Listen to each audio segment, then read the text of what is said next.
بسم الله الرحمن الرحيم إن الحمد لله نحمده ونستعينه ونستغفره ونعوذ بالله من شرور أنفسنا ومن سيئات أعمالنا من يهده الله فلا مضل له ومن يضلله فلا هادي له ونشهد أن لا إله إلا الله وحده لا شريك له ونشهد أن محمدا عبده ورسوله أما بعد السلام عليكم ورحمة الله تعالى وبركاته. Payg'ambarlar qissasini o'tgan suhbatimizda yetib kelgan joyimiz bu Yusuf alayhisalomning qissasini nihoyasiga yetkazgan bo'ldik. Bugungi yangi darsimizni boshlashdan burun mana ana shu o'tgan safargi qissaga bir xulosa yasasakda, ba'zi bir olinadigan xulosalar haqida o'ta olasak. Alloh subhanahu va taolo Qur'onda marhamat qildi. Nahnu naqussu alayka ahsanal qasasi bima awhayna ilayka hadal Qur'an va in kunta min qablihi laminal ghafilin. Sadaqallohul azim. Ey Muhammad alayhisalom, biz sizga mana shu Qur'onda qissalarning eng go'zallarini so'zlab beramiz. Vaholanki siz bu qissalardan avval g'ofillardan edingiz.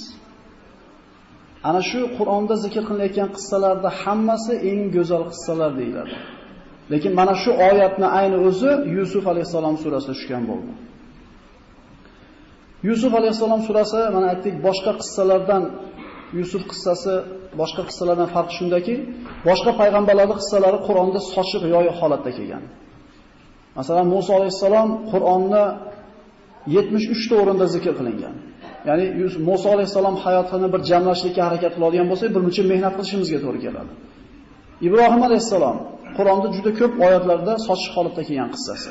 Lekin Yusuf alayhisalomning qissasi bus-butun surada keldi, bo'linmadi. To mana shu qissa boshlanib, oxiriga yetgunga qadar boshqa o'rinlarga bo'linmaganligini ko'rdik. Nima sababdan bu sura nozil bo'ldi? Mana aytdikki, sabablaridan Rasululloh sollallohu alayhi vasallamni eng yaqin bo'lgan, suyangan kishilardan Abu Talib va Hadicha onamiz vafot qilganlarida payg'ambarimiz ancha bir tushkunlikka, ancha bir holatga tushib qolganda Alloh taolo taskin qilib bu surani nozil qildi. Ya'ni payg'ambarimizga taskin bo'lganligi uchun bu sura, bu qissa bo'linmadi. Avvalambor bu qissa taskin beradi kishiga. Ulamolar aytishadi, qalbida bir g'ami, mahzun bo'lgan kishi Yusuf qissasini o'qir ekan, Yusuf surasini o'qir ekan, albatta undan bir rohatni topadi deydi. Chunki Alloh taolo payg'ambariga taskin qilib tushirgan bu surani. Ya'ni xulosa shuki, inna ma'al usri yusra. Albatta bitta qiyinchilikning oldida ko'p yengilchilik bo'ladi. Va inna ba'dal usri yusra. Albatta bir qiyinchilikdan keyin bir qancha yengilchiliklar bo'ladi. Allohning qissadan xulosalardan biri shuki, Yaqub alayhisalom Yusuf alayhisalomni boshqa o'g'illaridan ortiq ko'rar edi. Va mana shu narsani zohir qilib ko'rsatib bildirib qo'yar edi. Xulosa shunday bo'ldiki, bir odam bir ayolini boshqa ayollaridan yoki bir farzandini boshqa farzandlaridan oshiqcha yaxshi ko'rishligi gunoh emas. Bu mumkin, bu tabiiy narsa. Lekin bu narsani zohir qilishlikdan shariat Payg'ambar sollallohu alayhi vasallam qaytarganlar. Toki boshqa farzandlar bilan mana shu yaxshi ko'rilayotgan farzandning o'rtasida g'illag'ashlik, hasad degan narsa paydo bo'lib qolmasin. Olinadigan xulosalardan biri shuki, Yusuf alayhisalomning akalari ukasini o'ldirmoqchi bo'lishdi. Va o'ldirib bo'laylik, keyin tavba qilib olamiz degan xayolga borishdi.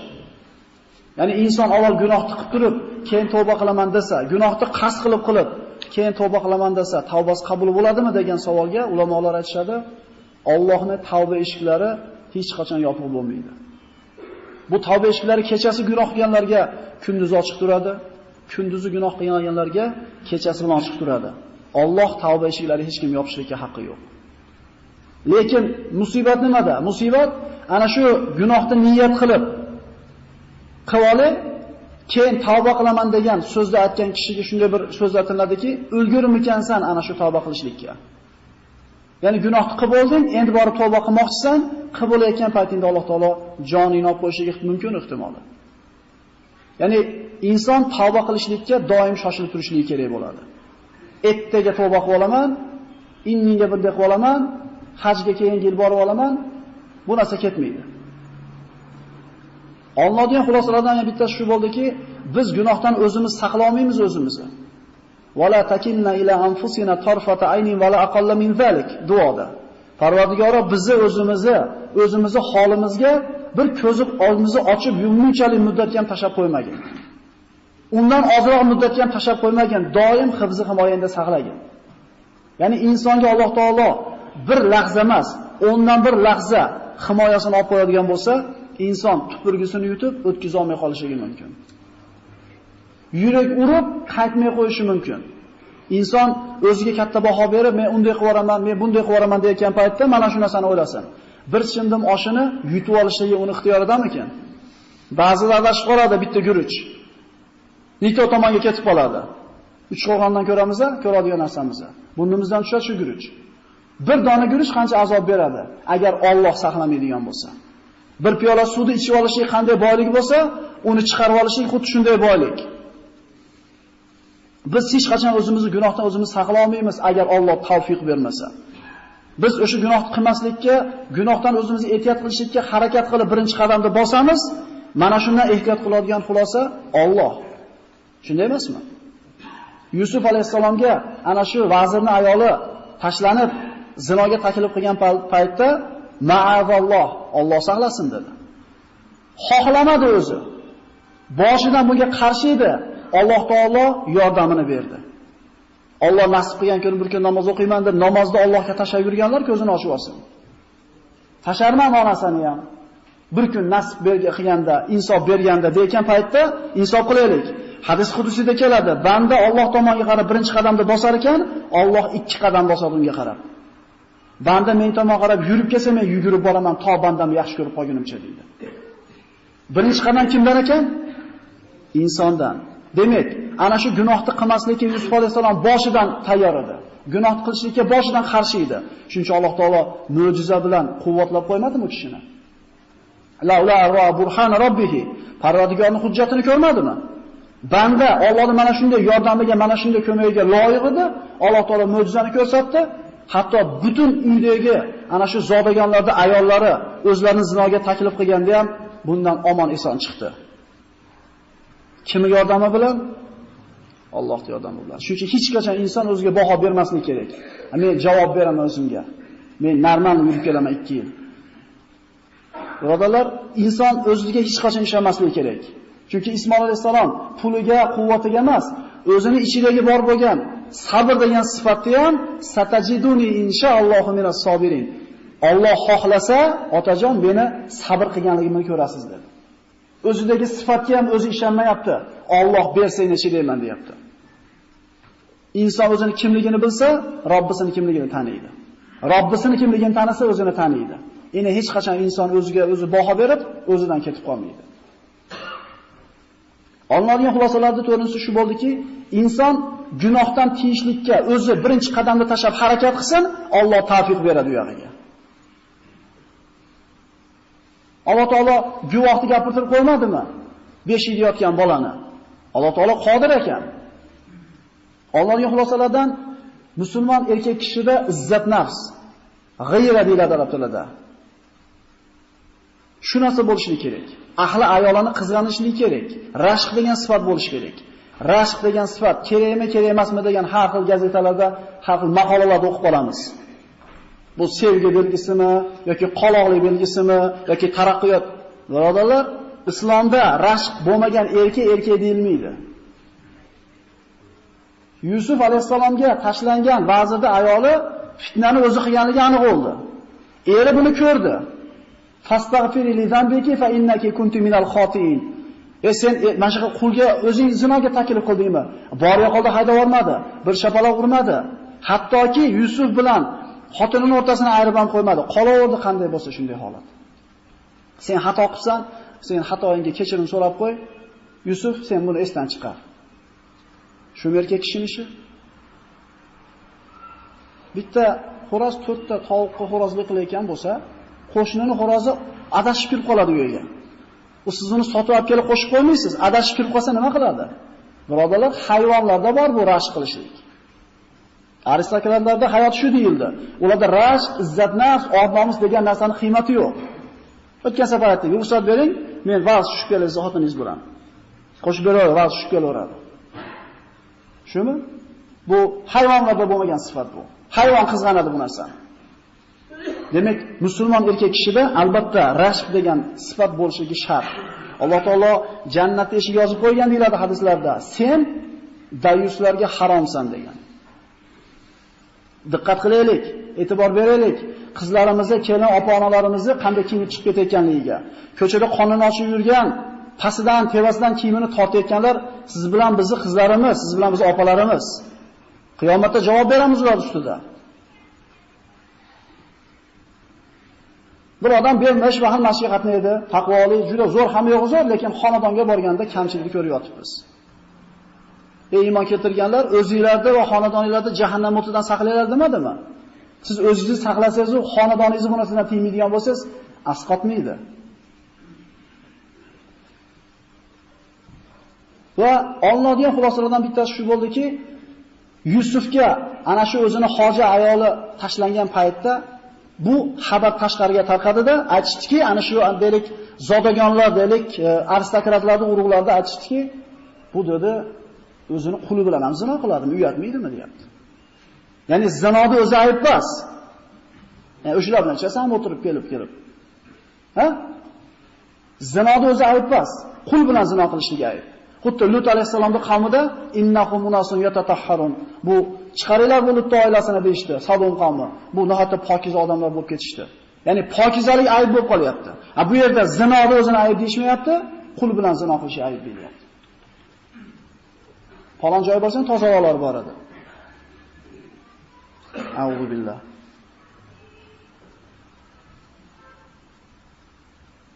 Yusuf alayhisolamning go'zalligi haqida gapirdik. Laqad utiya shatral jamal dedi Rasululloh sollallohu alayhi vasallam. Merojga chiqib tushganlarida haqiqatan shatral jamal debdi deydi. Nima u shatral jamal? Ulamolar aytadi, shatral jamal Alloh taolo chiroyli yaratdi, ikkiga bo'ldi. Bir qismini butun mahluqotlarga tarqatdi. Tog'lar, hayvonlar, tabiat ko'rinishlari, baliqlar, qushlar va insonlarga sochganda mana shunday chiroyli tabiat manzaralari, chiroyli hayvonlar bor. Endi mana shuncha chiroyli bitta o'zi olgan Yusuf alayhisalom qanchalik chiroyli bo'lardi? Qatta ana aydiyahunna dedi Alloh taolo. Qo'llarini qiymalashdi ular dedi. Ya'ni aql hushi uchganligidan. Bu inson emas deydi. Bu farishta deydi. Ya'ni inson bir insonda chiroyini oldida og'riqni sezmay qolishi darajasida qo'lini kesyapti. Shu chiroyni yaratgan Alloh o'zi qanday go'zal bo'ladi. Va fi zalika falyatanafasul mutanafisun deb o'tgan suhbatda. Mana shu narsada musobaqa o'ynaylar deyapti Alloh taolo. Allohning diydoriga yetishlikda, Allohning jamolini ko'rishlikda musobaqa o'ynaylar deyapti. Suyanish Allohga bo'lishi kerak edi aslida bittasi. Yusuf alayhisalom qamalib qoldi. Ana shu ikkita yigitni shuni ta'bir qilib berdi. Sen dedi, sen osilasan, seni boshingda terisini dedi, qushlar yeydi. Sen qutulib chiqqaningda men tuhmat bilan o'tirganligimni podshoga aytib, meni chiqarishga yordam bergin deb soqiy bolaga suyanib qo'yganda Jabroil alayhisalom kelib aytdiki, "Ey Yusuf" dedi. "Akalari sizni o'ldirmoqchi bo'lganda ularni bu fikrdan qaytargan kim edi? Alloh. Sizni quduqqa tashlab olishganda toshni ustiga o'tkazib qo'ygan kim edi sizni suvga tushirmasdan? Alloh" dedi. "Ayollar sizga fitna bilan tashlanganda ularni fitnasidan sizni saqlagan kim edi? Alloh" dedi. Shuncha najotni Allohdan olib turib, qamoqdan chiqib ketishlikda endi nimaga endi Allohga suyanmay, yigitga suyanyapsiz dedi. Ya'ni suyanishlik kimga bo'ladi? Qaynatamizga bo'lmaydi. Pulimizga bo'lmaydi. Konteynerimizga yoki tanish bilishimizga bo'lmaydi. Chunki bir piyola suvni ichib olishlikda o'zi Allohga suyanmasa yotmas ekan. Alloh xohlamasa nafas yutib chiqara olmas ekanmiz. Endi insonda boshiga tushgan bu musibatdan chiqib ketishlikda ham kimga suyanishlik kerak? Va man yatawakkal alallohi fa huwa hasbuhu. Kim Allohga tavakkul qilsa, Allohga suyansa, bu kishini g'amlarini hal qilish Allohning zimmasiga bo'ladi. Maza qilmaymizmi g'amni topshirib qo'yib Allohga? G'am qilmasdan yashash o'zi rohat emasmi bitta? Bolaligimizda eslaylik, bu yerda o'tirgan hammamiz. 10-12 yashar paytimiz, ya'ni ishlab qo'ygan payt kallani. G'am bo'lmagani, to'p tep kelganmiz, qo'yimiz boqqanmiz, o'ynab yurganmiz. Zo'r hayot bo'lgan. Kim xohlamaydi shu? O'shuning uchun podshoh ham, gado ham bolaligini orzu qiladi. Chunki bolalik hayoti eng shirin hayoti bo'lgan bo'ladi-da.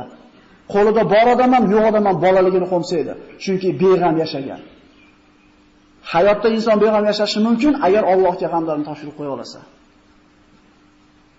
Undan tashqari, g'amni Allohga topshirsangiz ham o'sha kunni ko'raverasiz. G'amni yelkangizga olsang o'sha kunni ko'raverasiz. Faqat xotirjamlik bo'lmaydi. Istayapmiz xotirjamlikda har xil narsalardan. Yetyapmiz o'sha narsalarga, lekin xotirjamlik kelavermayapti. Navorat o'shunga yetgan kunimiz g'am 2 barobar bo'lyapti. Xotirjamlik uni qanchaligida emas.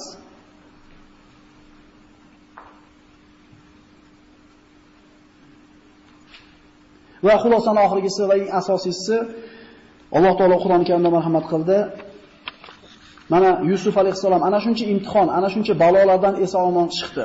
Fitnalardan qutuldi va shunday bir martabaga yetib turib qilayotgan oxirgi duosi 101 oyatda tugadi Yusuf alayhisalom qissasi. O'zi Yusuf surasi 111 oyat. 101 oyatda Yusuf alayhisalom qissasi to'xtaydi. Oxirgi oyatni qarang. Yusuf alayhisalom akalari kelib sajda qildi. Shuni ta'biri amalga oshdi. Hamma ishlar zo'r bo'ldi, bo'p ketdi biz bilmayotganda. Shunda nima deyapti? Robbi qad ataytani minal mulki va 'allamtani min ta'wilil ahadith fatiras samawati val ard anta waliyyi fid dunya val akhirah tawaffani musliman va alhiqni bis solihin. Parvardigorim menga ilm berding, tushlarda ta'birni o'rgatding.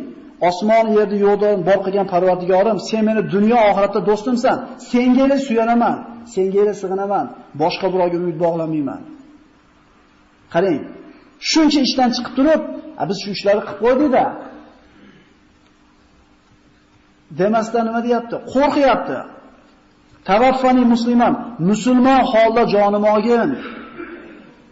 Ya'ni amallar qat'iy qarab o'lchanadi. Oxiriga qarabmi? Shuncha ishni qilib qo'yib turib qo'rqyapti. Parvardigor, jonimni olayotganingda musulmon bo'lib turay. Fitnalantirib qo'ymagin. Abu Bakr Siddiq roziyallohu anhu jannatda oldiga borsam, hisob kitobdan o'tib, bitta oyog'imni jannatda ostonasidan olib kirib, hali ikkinchisi tashqarida turar ekan, qo'rqaman deydi. Qo'rquvni qarang. Biz hali dunyoda turib qo'rqa olmayapmiz ulardaqa. Jannatga bitta oyog'ini olib kirib, ikkinchisini ham esalomon olib kira olmas ekanman, qo'rqaman Allohning makridan. Alloh bitta makr qilib turib, birinchi qadamni ham xato boshidan qo'rqaman deydi. Shuning uchun Yusuf alayhisalom aytayapti: Parvardigor, meni musulmon holda jonim olgin va solih bandalarga ergashtirgin. Innaman yattaqi va yasbir fa innalloha la yuzi'u ajral muhsinin. Shu oyat bilan tugatamiz xulosani. Kim Yusuf alayhisalom akalariga aytayapti. Kim taqvo qilsa va sabr qilsa, ikkita sifat. Dunyo oxiratda najot yetishlikning ikkita retsepti. Taqvo qilsa, sabr qilsa, Alloh bunaqa bandasini, bunaqa muhsin bandasini mukofotini nima qilmaydi? Zoya qilmaydi. Taqvo qilyapsiz, ish bo'lmayapti. Taqvo qilyapsiz, kasalda bosh chiqmayapti. Sabr qiling-da. 22 yil o'tgan akalar Yusuf alayhisalomni quduqqa tashlagan kun bilan mana shu oyatda aytgan kunning o'rtasida. 22 yil. Biz ikki og'iz gap bilan aytib qo'yapmiz. Qancha mashaqqat, qancha vaqt bu? Bizga katta muddatga o'xshabki, Alloh taolo uchun ish narsa emas. Taqvo va sabr qilgan bandasini Alloh zoya qilmaydi inshaalloh. Bu mana shu Yusuf alayhisalomning qissasiga beriladigan bir xulosalar edi. Bugun sizlar bilan qiyomatgacha sabri zarbul masal qilinadigan payg'ambar Ayyub alayhisalom haqida gaplashamiz. Ayyub alayhisalom, Ibrohim, Musa alayhissalomlarning o'rtasida o'tgan payg'ambarlarning zikri bo'ladi inshaalloh bugun. Vaqtimiz yetishiga qaraymiz. Ibrohim, Ismoil, Ishoq, Yaqub, Yusuf bular haqida gaplashgan bo'ldik. Insoniyatga sabr bobida ibrat bo'lishligi uchun namuna bo'lishini Alloh taolo nabiy va rasul Ayyub alayhisalomni payg'ambar qilib yubordi. Ayyub ibn Mus, ibn Rozih, ibn Is, ibn Ishoq, ibn Ibrohim alayhisalom. Ibrohim alayhisalomdan keyin kelgan payg'ambarlarda hammasi Ishoq alayhisalomning zurriyotidan bo'ladi. Ibrohim alayhisalomning ikkita o'g'li bor edi, Ismoil va Ishoq. Jamiki payg'ambarlar Ishoq alayhisalomning bolalaridan hisoblanadi. Faqat Muhammad alayhisalom Ismoil alayhisalom zurriyotidan. Mana Ishoq alayhisalomning o'g'li Yaqub alayhisalomning 12 ta o'g'li bor edi deb aytdik. Bular yana asbat deb ham nomlanadi. Asbat, Qur'onda zikr qilingan asbat degan so'z. Asbat degani bu payg'ambarlar degan Alloh. Endi mana shu 12 ta o'g'li payg'ambar bo'lganmi? Yo ularning zurriyotidan kelganlar payg'ambar bo'lgan. 12 ta qabila. Sibit degani qabila bittasi, Asbat degani ana shu qabilalar degani. Bu 12 ta o'g'il payg'ambar bo'lgan emas hammasi. Chunki Yusuf alayhisolamni o'ldirmoqchi bo'ldilar, otasini yolg'onchiga chiqarishdi, otamiz zalolati va boshqa ko'p payg'ambarlarga yarashmaydigan gaplarni gapirishdi, ishlarni qilishdi. Demak, Asbat deganda Alloh taolo payg'ambarlar nazarda tutgan bo'lsa, bu shu 12 ta o'g'lidan keyin kelgan zurriyotlar hisoblanadi. Va min zurriyatihi Davud va Sulaymon va Ayyub va Yusuf va Musa va Harun va Zakariya va Yahya va Isa va Ilyas kullu minas solihin. Ana shu Ibrohimning zurriyotidan Davud, Sulaymon, Ayyub, Yusuf, Musa va Harun, Zakariya, Yahya, Isa, Ilyos bularning hammasi solih bandalardan bo'lgan.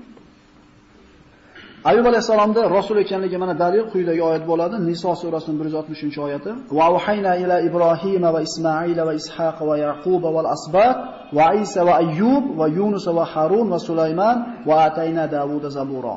Mana shu ismi zikr qilingan kishilarga vahiy qildik deydi. Demak, vahiy qilindi degani rasul degani.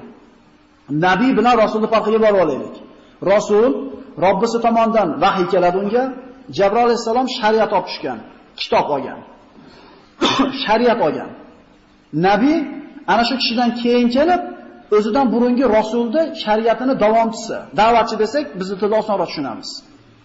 Kitob olmagan, to'g'ri vahiy keladi, Jabroil tushadi, Alloh tomonidan vahiy yuboriladi, lekin qo'lida shariati, avvalgi payg'ambarning shariatini davom ettirishlik kerak. Bu nabiy, lekin tevadan shariat olgan kim bo'ladi? Bu rasul. U kishi ham nabiy, ham rasul bo'lgan. Ayyub alayhisalom haqida ko'p eshitganmiz.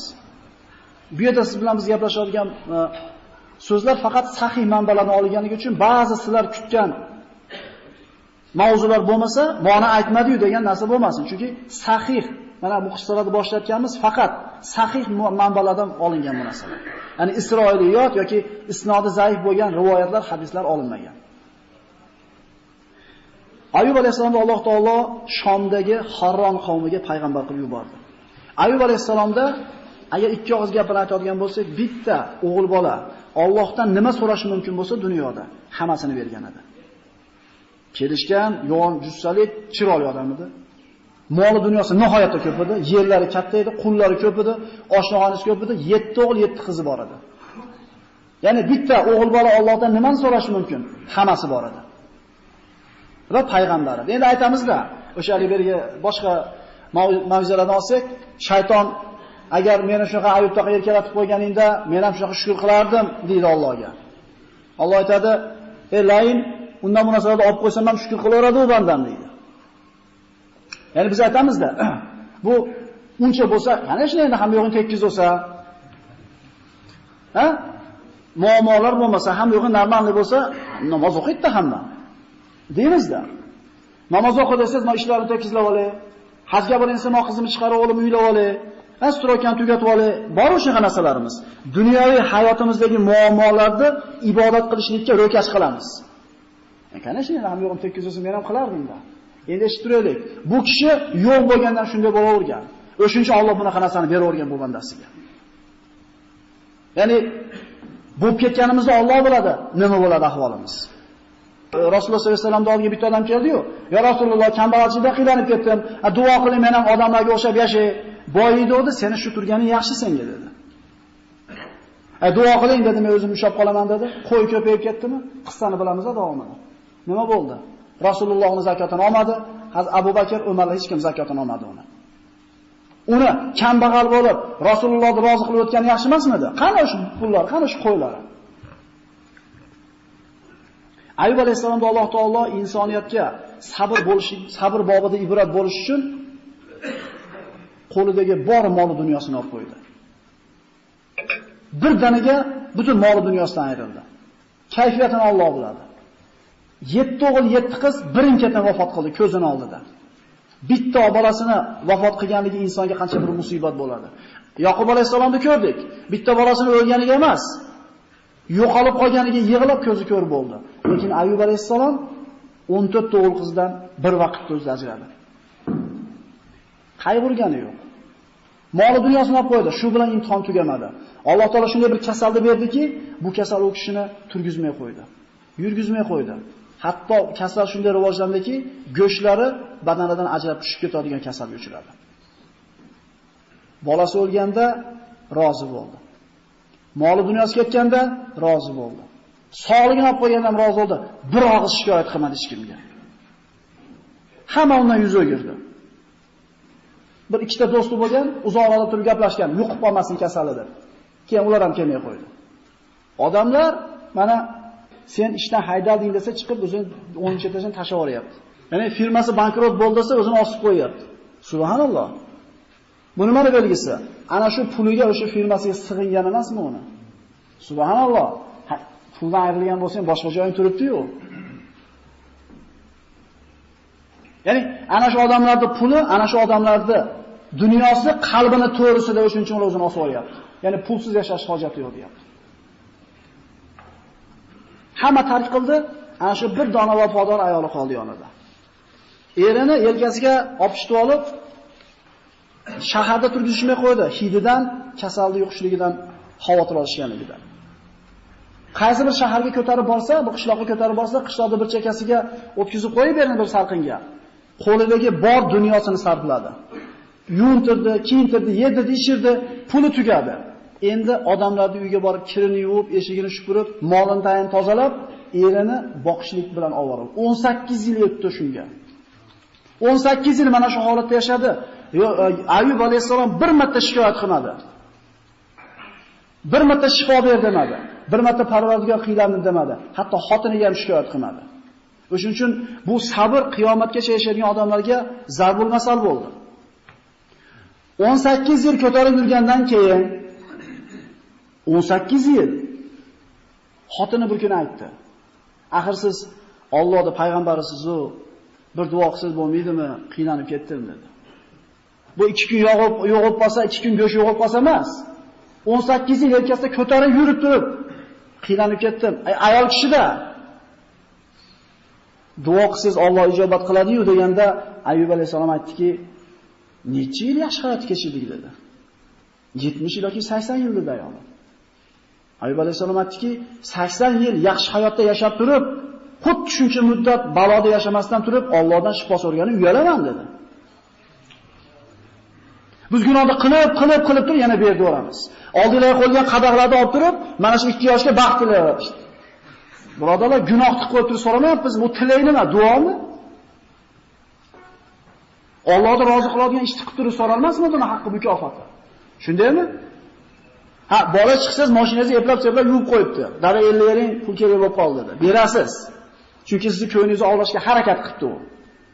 Endi teskarisi chiqsangiz balonni pishirib qo'yibdi. Dada 50 bering deyapti. Ya'ni sizni rozi qiladigan ishni qilib turib bir narsa so'rasa berasiz, shundaymi? Parvardigorni rozi qiladigan ishni qilib turib so'rasa bermaydimi? Aksi bo'lmayaptimi?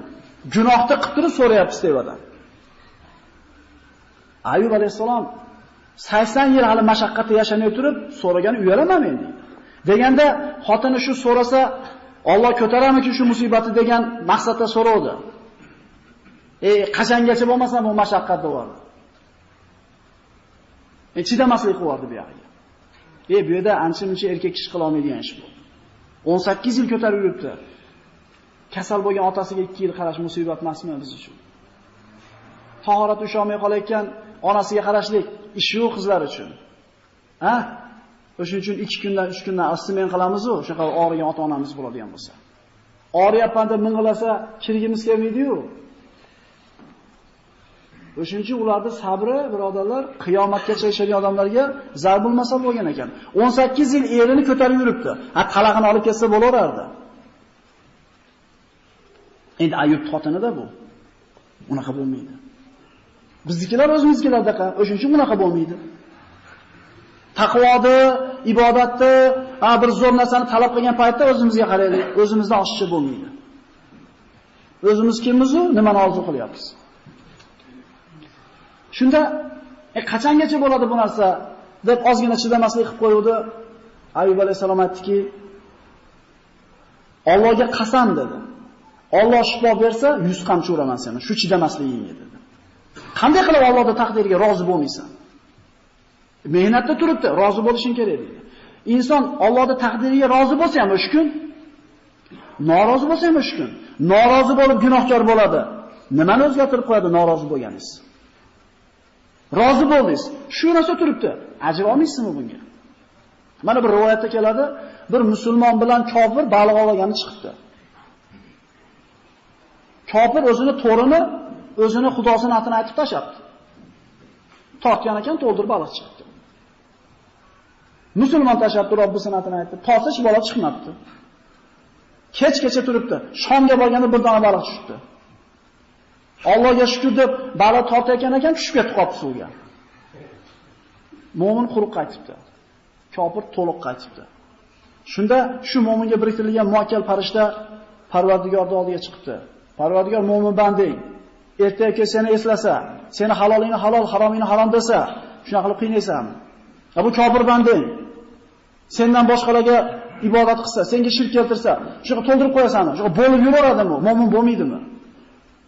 Alloh taolo shu farishtaga mana shu mo'minni qilgan sabr uchun oxiratda tayyorlab qo'ygan joyini ko'rsatdi. Farishta aytdiki, dedi, unga hech narsa emas ekan bu dunyodagi mashaqqat dedi. Oxiratda kutib turgan narsani oldi, bu mashaqqat hech narsa emas dedi. Kofirni jahannam unga tayyorlab qo'ygan joyini ko'rsatishdi. Parvardigor dunyoda hech narsa emas dedi. Kim bu yerga 50 ga kirdi, kim 30 ga kirdi, kim 20 ga kirdi. Qancha yaxshi kun, qancha yomon kun o'tdi. Bo'lmaganda o'tiribdimi? Hadislarda keladi, qiyomat kunida Alloh subhanahu va taolo bir bandani eng dunyoda hamma mashaqqatida yashagan, yoqasi oqarmagan, bir yorug' kun ko'rmagan bir odamni jannatga bir marta solib chiqarilar ekan. Shunda 14 kunlik Badr kechasidagi oydaqa chiroyli bo'lib chiqadi deydi. Bir solib chiqarganda, banda der ekan, hayotingda bir mashaqqat ko'rganmisan desa, yo'q Parvardigor. Yaralgandan beri shu ne'matdaman der ekan. Chunki jannatdagi ne'matning ulug'ligi hamma musibatni esdan chiqarib yuboryapti. Dunyoda qo'lini sovuq sug'urmagan, faqat maishatda kayfda yashagan bir odamni olib kelib turib, do'zaxga bir solib chiqariladi deyiladi hadisda. Qora ko'mirdaqa kuyib chiqadi deydi. Dunyoda bir yaxshi kun ko'rganmisan desa, Parvardigor yaralgandan beri mashaqqatdaman deydi. Jannatga kirib olgandan keyin dunyodagi mashaqqatlar esdan chiqib ketadi. Haligi kambag'al deganimiz indamay yashaganda Alloh rozi qilar edi uni. Boyib ketdi, lekin payg'ambarimizning duosini olib o'tib ketmadimi? Qasinisi yaxshi edi. Qani o'shalar hozir? Qorun qani, boyligini Alloh taolo kalitlar bilan o'lchab qo'ydi. Abu Jahl qani, Firavun qani, yer yuzining mutlaq podshosi bo'lgan Namrud qani ular hozir? Ularni nima bilan eslayapmiz biz? Bizda ular to'plagan narsani 100 dan biri ham bo'lmasligi mumkin. Bo'lmaydi ham bizda. Bo'lmay ham qo'yaversin.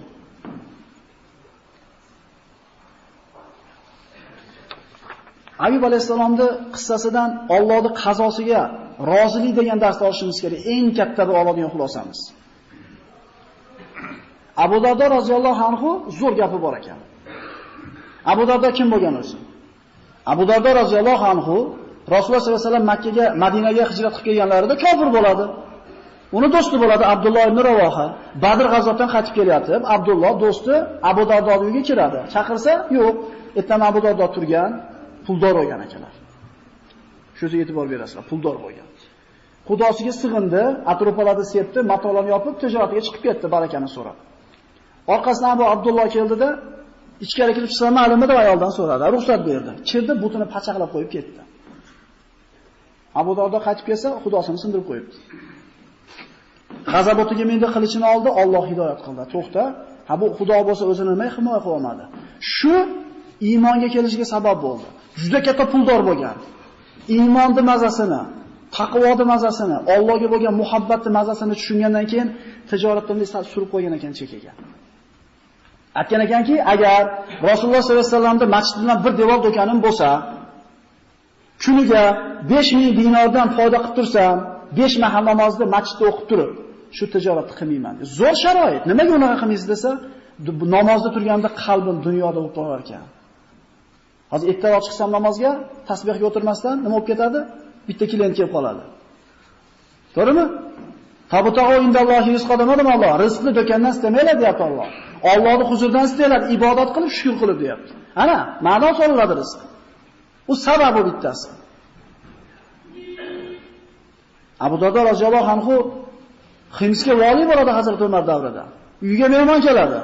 Mehmonlarga qonun to'yg'izadi, yotar mahalda bo'pti yaxshi otiladi, chiqib ketadi. Mehmonlar ustiga yopingan hech narsa bermaydi.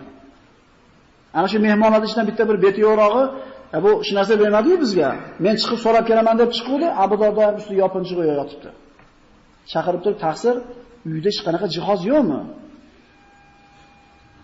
Biz uyimizga olgan jihozimiz bilan quvnaydigan bo'lib qolganmiz. Subhanalloh. Narximiz g'alatligidan. O'sha jihozimiz buzilib qolgani bilan siqilamiz, narximiz zo'rligidan. Ya'ni qalbimizda o'sha narsalar joy olib turganligi uchun o'sha narsani kelish xursand qilib, ketish xafa qilyapti bizni. U melish emasmi bu? Uyda hech narsa yo'qmi dedi. Abu Dardo aytdiki, bizni, ya'ni mana shu bugungi qissaga aloqasi bor. U shaxlab ketyapti deb o'ylamanglar akalar. Bizning nayada bitta uyimiz bor dedi. Biz o'sha yoqqa jo'natamiz dedi. Hali kishi tushundi. Ha bo'pti, u yerda uyingiz bor ekan, bu dunyoda ham jicha yashash kerak dedi. Rasululloh bizga aytganki, ana shu uylarga borishlikda o'rtada bitta dovon bor. Harakat qilinglar, yuklar qancha yengil bo'lsa, osonroq chiqib ketasizlar dovondan degan. Biz o'sha yoqqa jo'natyapmiz dedi. Shu Abu Dardo aytayapman, e'tibor berdim, puldor bo'lgan, endi yo'q bo'lganligi uchun rozi yashagan hayotida. To'g'rimi? Har bitta odam o'zini holiga shukr qilib yashasa endi yo'q-da, o'shuning uchun shukr qilishdan boshqa iloji yo'q, iloji bo'lganda ham ular shukr qilavergan. Bo'p turib surgan ular. O'sha kishining mana so'zlari. Annahu qol, annas yakrahuna al-faqr va ana uhibbu. Odamlar faqrlikni yomon ko'radi, men yaxshi ko'raman deydi. Odamlar kasallikni yomon ko'radi, men yaxshi ko'raman deydi. Odamlar o'limni yomon ko'radi deydi, men yaxshi ko'raman deydi. Islomdan, iymondan xabari yo'q odam esa, bu jinni olganmi bu odam esa? Juda aqlli bo'lgan. Qo'lida yo'qligi uchun shunaqa qilganmi? Qo'lida bo'lgan. Lekin surgan, sura olagan, qalbidan chiqara olagan bu dunyosini. Sababini ham aytadi nimaga unday yaxshi ko'rganligini. O'sha yerda ochib qo'ysalar havo keladi ozgina. Sababini aytadi. Nimaga bu narsalarni yaxshi ko'radi? Nimaga odamlar bu narsani yomon ko'radi? Odamlar kambag'allikni yomon ko'radi. Men yaxshi ko'rishimning sababi deydi. Qo'limda ozroq bo'lsa, kamtarroq yashayman ekan. Kibrga berilmayman ekan. Robbim oldida tavozulik bo'laman ekan. O'shuning uchun kambag'allikni yaxshi ko'raman. Ketib qolmayman ekan o'zimdan deydi. To'g'rimi? Qo'lingizda yo'q bo'lsa nima deysiz? Dada, remontga 200 so'm pul deyapti maktabda, desa nima deysiz? Yo'q bo'lsa? Nima deysiz? Alloh deysizmi? Bo'pti, ertaga beraman desa, Alloh ijod qilmagan. 200 so'm bizga Alloh eslatyapti. Bolangizni patinkasi etilib ketdi. 10 so'mga ham beradi, pul yo'q. 10 so'm ham sizga kim eslatyapti? Har bitta yuzda yog'ingizni, shakaringizni tugatishni Alloh eslatmaydimi? Zo'r emasmi bunaqa kambag'allik bo'lsa? Endi qo'lingizda bo'lsa eslatadimi sizni? Ma'nisida. Borda u hojati Alloh deyish, 10 so'mga ham Alloh deyman. Bir million bo'lsa ham Alloh dey, kattaroq. Musulmon odamni har bitta holat Allohni eslatadi. O'shuning uchun men kambag'allikni yaxshi ko'raman. Kambag'al odamga Alloh ko'proq kerak bo'lib turadi. Odamlar kasallikni yomon ko'radi, men yaxshi ko'raman deydi. Nimaga? Qilgan gunohlarimni o'ylasam, kasal bo'lgani menga foyda ekan. Gunohlarimdan yuvilaman ekan. Shuning uchun odamlar kasaldan qo'rqsa, men yaxshi ko'raman kasal bo'lganimni. Odamlar o'limni yomon ko'radi, men yaxshi ko'raman. Xona isib ketdi. Yurishni yomon ko'rasiz. Lekin tashqarida salqin havoga chiqish uchun yurish kerak. Shundaymi? Shu qiyinchilik sizni toza havoga chiqarganligi uchun yurishni ham yaxshi ko'rib turib yurasiz. Men Allohni yaxshi ko'raman deydi. Allohga yetishim uchun o'lishim kerak ekan deydi. O'lim albatta bo'lish kerak ekan, Parvardigorimga yetishligi uchun, o'shuning uchun o'limni yaxshi ko'raman men deydi. Ular aqli joyida bo'lgan. Ularda aqli silishgan joyida bo'lgan. O'shuning uchun maza qilib yashagan. Qo'lida borida ham, yo'g'ida ham. Odamlar mana Ayyub alayhisalomning kasalligini yo'qlishidan qo'rqishib, ayolini ishga aytishmay qo'yadi. Yegan ish narsasi qolmaydi. Buni uchun qiynaladi. Ayyub alayhisalom Allohning payg'ambari yegan ish narsaga qiynalanyapti. Lekin bir marta shifo so'radi, shifoni so'ramagan ekan Allohdan. Bir marta ko'tardilar ekan, hamd aytavergan, rozi bo'lavergan, shukr keltiravergan.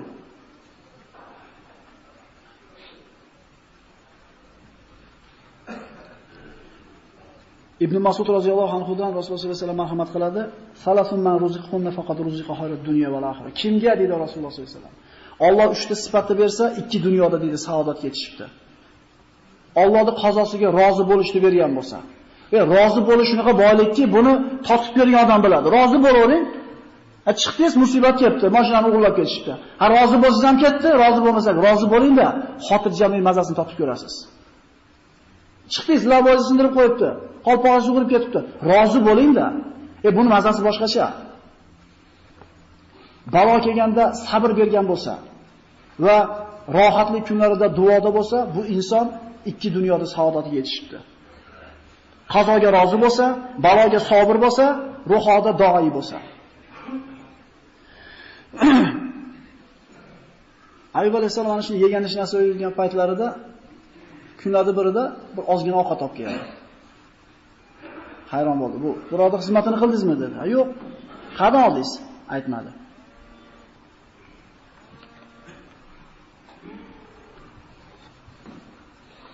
Shuni o'chirib beringlar deb aytilmayapti har safar. Bir kun, yarim kun rahmat.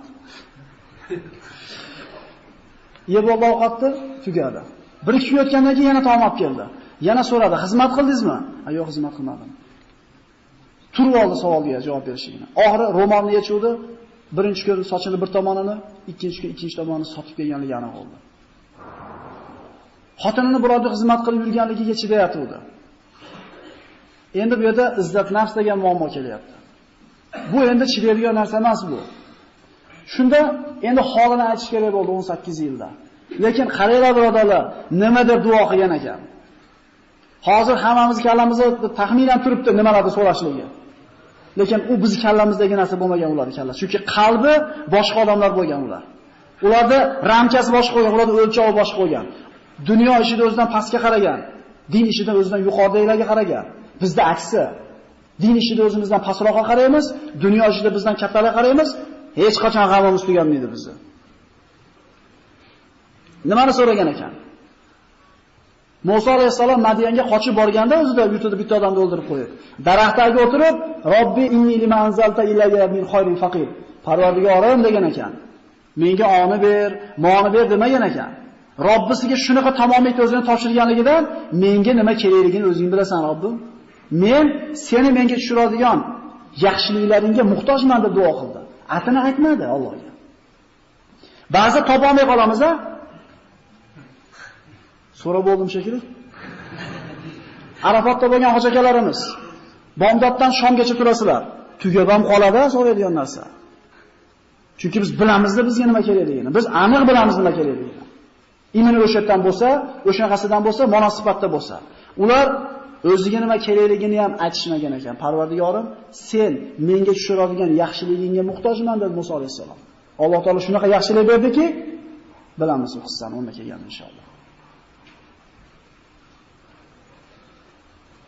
Nima deb duo qildi? Va ayyuba iznada robbahu anni massani ad-durru wa anta arhamur rohimin.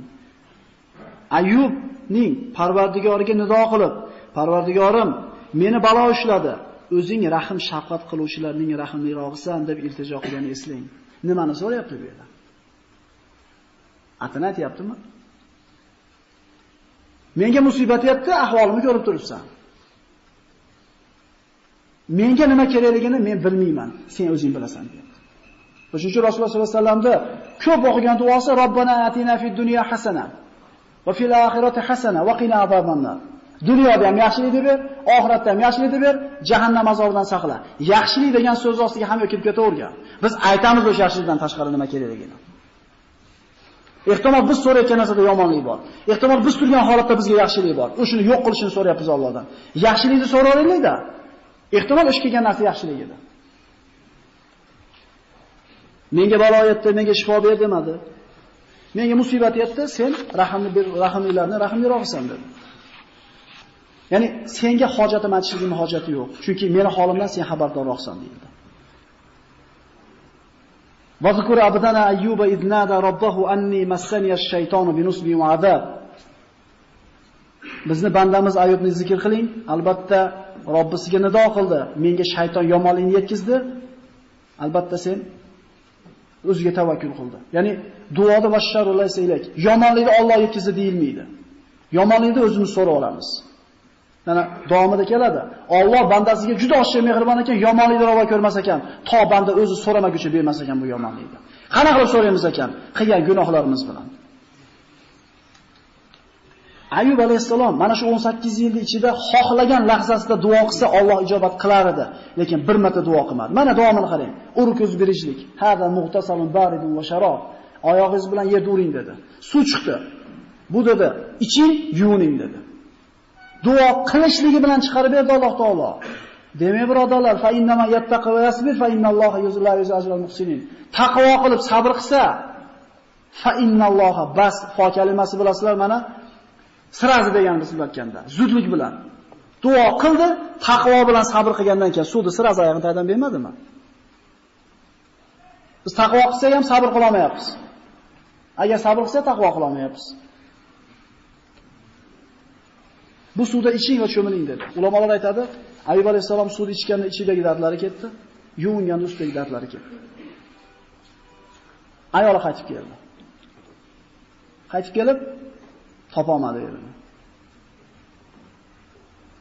Bu yerda dedi, Allohning bir kasal nabiysi bor edi, ko'rmadingizmi dedi Ayyub alayhisalomga.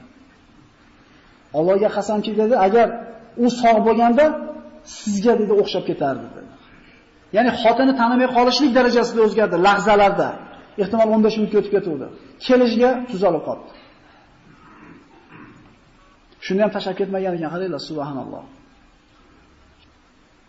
Meni tanimadingizmi deb so'radi Ayyub alayhisalom. Ayoli yo'q dedi. Men Ayyubman dedi. Hozir tashab ketgan ayoli tanimay qolishlik darajasida asl holatiga qaytdi. Nimaga berdi Alloh savol?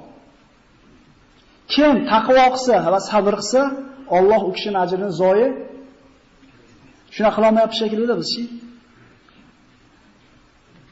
Biz bu qissalarni o'qib, ha mana bo'lgan ekan, hamma zamonlarni qilgan ekan degan gap ketmasin. Xulosa olaylik. Men nima olaman shu qissadan? Menga nima aloqasi bor shu qissani? Nima o'zgarishimiz kerak? Musulmonda bugungi kuni degan Rasululloh kechagidaqa bo'lmasligi kerak. Ertangi kuni bugungidaqa bo'lmasligi kerak. Bugungi kuni ham, kechagi kuni ham bir xil bo'lgan kishi badbaxt deyiladi. Qissani eshitgan, demak, bo'lib ketish nima qilish kerak ekan? Taqvo qilib sabr qilish kerak ekanmi? Bo'lib ketish degani faqat qo'limizda dunyo matosi bo'lishini o'ylamaylik. Bo'lib ketish degani moloni xotirjam yashashi. Qancha bo'lish qat'iy nazar. Lekin nima qilaylik? Biz o'lchog'imiz bo'layotganda mana daqada. Qo'lida bo'lsa yaxshi, qo'lida yo'q bo'lsa chataq. Abu Dardo bo'lsa ham surgan ekan nariyoqqa. Chunki rohatni puldan emas, Allohning ibodatdan topgan kishi. Alloh taolo Ayyub alayhisalomga faqat sog'ligini emas, butun boyligini, oilasini qaytarib, ziyoda qilib qaytarib berdi. Boyligini qanaqa qilib qaytarib berdi? Ayyub alayhisalom kiyimlarini yechib suvda yuvinayotgan paytda rijlu jarob deyiladi. Rasululloh sollallohu alayhi vasallamdan Abdulloh ibn Abbos rivoyat qilgan hadis ekan, osmonda chigitga bosadi-yu. Shunaqa chigitga uchib kelib suvga yog'ilgan ekan. Bu chigitkalar har bittasi oltindan bo'lgan. Alloh qodir zot. Alloh qodir zot. Faqat Parvardigorga suyanishni bilish kerak. U kishi 18 yil chidab sabr qilib taqvo qildimi? Bunaqa bandasini Alloh zoyi qilaman dedi majrini.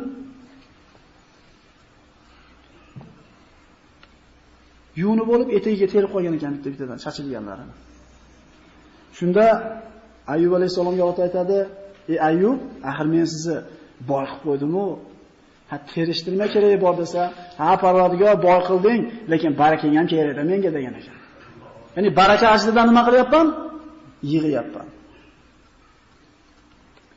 Endi qasami qoldi. Nima deb qasam ichgan edi? Uray desa, ayoliga jabr 18 yil ko'tarib yurgan ayolni uradimi? Urmay desa, qasam ichgan. To'pingmi? Alloh taolo Qur'onda marhamat qilgan, "Fattaqulloha va yuallimukumulloh." Sizlar Allohdan taqvo qilinglar, Alloh hamma yo'qda o'zi o'rgatadi. O'rgatdi. Faqud biyadika dhigfan fadrib bihi va la takhnas inna wajadnahu sabira ni'mal abdu innahu awwab. Qo'lingizdagi dedi, bir hovuch qilichni oling dedi. Shu 100 ta qilichni olib turib bir marta urib qo'ying dedi. Chiqdimi muammodan? Alloh o'rgatdimi? 100 qamchi urish tasavvur qiling. Erkak kishi ham ko'tara olmaydi 100 qamchini. Alloh o'rgatyaptimi? Alloh o'rgatyapti. Aytyapmiz, taqvo qilinglar, Alloh o'zi o'rgatadi hamma yo'lda. Tavakkal qilinglar, hisobinglar Allohning qo'lida bo'ladi, kutmagan joylardan rizqinglarni beradi dedi Alloh. Mana juma vaqti ham yaqinlashib qoldi. Yana u yerda Zulkifl haqida, Ashobur Ros va Ashobul Ayka haqida gaplashishimiz kerak. Inshaalloh keyingi suhbatlarda qoldiramiz. Xulosa. Mana shu qolgan 4 yoki 5 daqiqada xulosani olamiz, diqqat qilib turamiz. Kunisi uyqu kelgan birodarlar ozgina sabr qilasizlar. Chunki sabr qilib taqvo qilsanglar, inshaalloh bu o'tirganingizda ajri bo'ladi.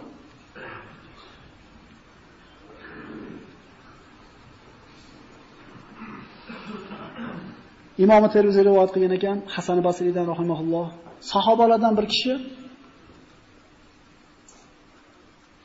johiliyatda bir ayolni tanar ekan.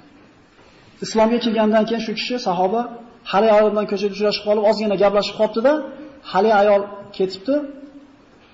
Hali sahoba orqasidan qarab, qolib o'zi ham sekin yurishni boshlabdi.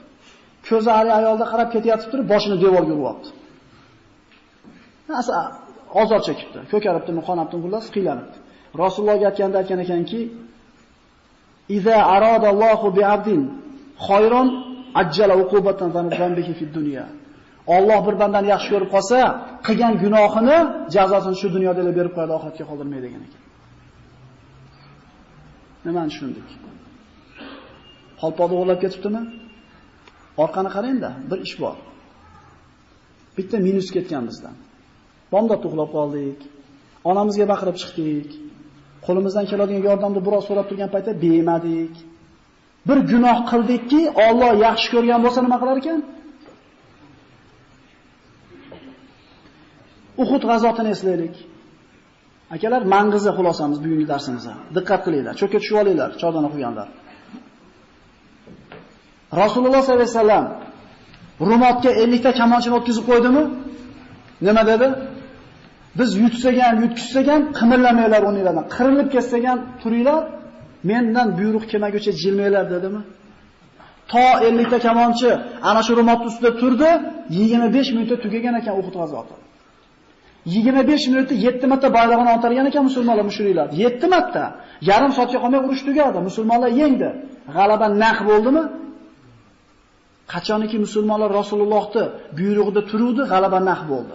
Endi qarab turing davomini. Musulmonlar surib ketdi kofirlarni. O'lja yig'ishni boshladi. O'sha Rumotdagi 50 ta kamonchidan bittasi aytdi, "Ey" dedi.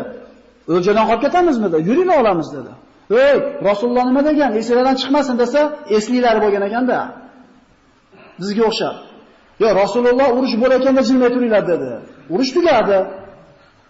Ketdik dedi. "Yo, domla mana qadagan bo'lsa kerak." "Yo, mumkin emas" dedi desa nima qilamiz? Aql tarozimizga hisob ko'ramizmi? Tushib ketishdi nima bo'ldi? Alloh yaxshi ko'radi bu sahobalarni. Qaytib bunaqa xato qilmanglar deb Alloh taolo nima qildi? Uqubatlab qo'ydimi? Jazolab qo'ydimi? Yaxshi ko'rganligi uchun beribdimi, yomon ko'rgani uchunmi? Bu bandalarga bu ayb yarashmaydi. Sizlar Rasulullohning oldasizlar, Rasulullohning so'ziga so'zsiz itoat qilinglar degan ishora emasmidi bu? Hayotdagi liber muammomiz olaylik birodarlar, mana shundan kelib chiqadi. Qilgan xatolarimizni evaziga totib qolamiz musibatlarni. Alloh yaxshi ko'rgan bandasidan gunoh sodir bo'lganda jazoni o'rnida berar ekan.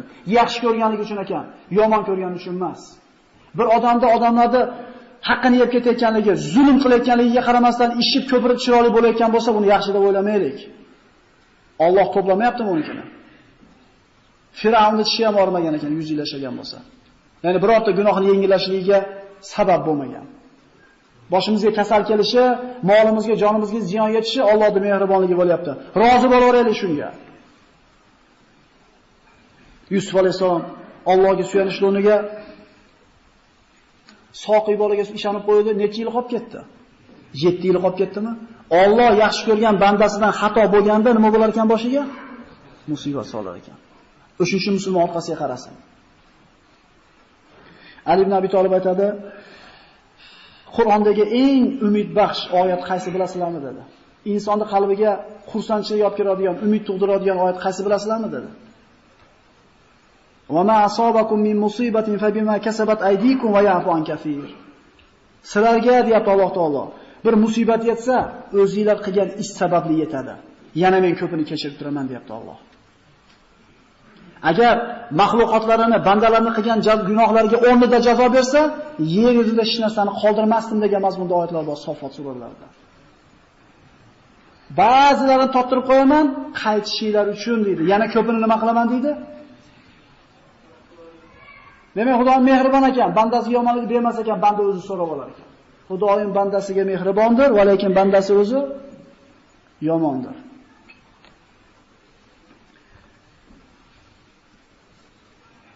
Alloh subhanahu va taolo bitta bandasini dunyoda qilgan xatosiga bitta jazo beribdimi? 2 marta azoblagani Alloh taolo Karim ekan, azoblamas ekan. Oxiratga qolmadi. Endi dunyoda azoblamadimi shu qilgan gunohingizga? Alloh dunyoda turib azoblamabdimi? Bitta rahim shafqatini chashib qo'ygan paytda, bittasini 100 taga qo'shib 100 ta qilib qo'yib turgan paytda yana azoblamaydi bu bandasini. Qala Rasululloh sollallohu alayhi vasallam: "Ma yusabul mu'minu min musibatin hatta shawka fama fawqaha illa hattallohu anhu biha khati'a." Qaysi bir mo'min bandaga qanaqa musibat yetishidan qat'iy nazar, oyog'iga tikan kelib ketgan bo'lsa ham, albatta uni gunohlarini, xatolarini yuvadi deydi. Demak, birodarlar, bu qissadan oladigan xulosamiz, Allohning bergan qazosiga rozi bo'laylik. Rozi bo'lsangiz ham shu ish bo'ldi, rozi bo'lmasangiz ham bo'ldi. Rozi bo'lsangiz, savob umid qilsangiz, Alloh mukofotni beradi. Gunohlardan tozalanasiz. Rozi bo'lmasangiz ham shu ish bo'ldi. Ayyub alayhisalom taqvo qildi, sabr qildi, Alloh taolo mukofotini so'rashiga berdi. Demak, bir bandani Parvardigori boshiga bergan kunidan boshqa bandalarga shikoyat qilmayotganligi, Allohning bergan kuniga rozi bo'layotganligi uni taqvo qilib, sabr qilayotganligiga belgi bo'ladi. Alloh subhanahu va taolo mana shu darsdan olingan xulosalarga hayotda rioya qilib yashashni nasib qilsin. Chunki Alloh taolo bandasini oshiqcha yaxshi ko'rar ekan, gunoh ko'payib ketayotganda banda senga yarashmaydi bu narsa, tiyil degan ma'noda unga jazo berar ekan. Alloh taolo Ayyub alayhisolamning qissasida mana olingan xulosalarni hayotda tatbiq qilishlikka hammamizga nasib qilgan bo'lsin. Assalomu alaykum va rahmatullohi taolo va barakatuh.